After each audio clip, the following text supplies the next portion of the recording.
Business community के wise chairman नाले वारे वापारी अॻुवाण ऐं नेशनल पीस कमेटी के अॻुवाण आफ्ताब अहमद शेख संदन बचल शाह पाड़े में क़ाइम दुकाननि अॻियां इंक्रोचमेंट जणाए दुकाननि खे सील करण वारे अमल खे इंतज़ामी नाअहली करार ॾेई छॾियो आहे।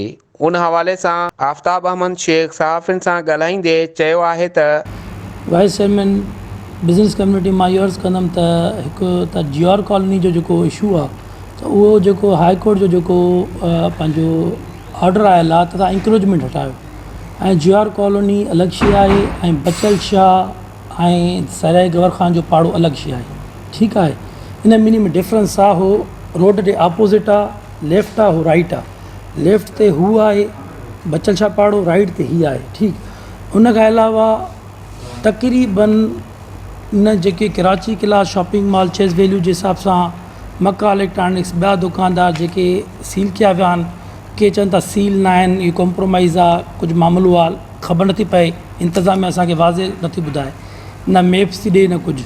हाणे उन में सेल डील्स जेकियूं आहिनि तक़रीबन एक्सपेक्टेड तव्हां सम्झो त 70s खां वठी सेल डील्स दे फार्म टू अवेलेबल आहिनि ऐं इन्हनि जो इंटरव्यू 5 खां 6 इंटरव्यूज़ अवेलेबल आहिनि। हाणे तव्हां ॿुधायो त हिकिड़ो 50 साल खां मथे जूं इंटरव्यूज़ डिफरेंट दुकाननि जूं मौजूदु आहिनि, त इहा असांखे सम्झ खां बालातर आहे। इहो हाई कोर्ट जो हुकुम न आहे।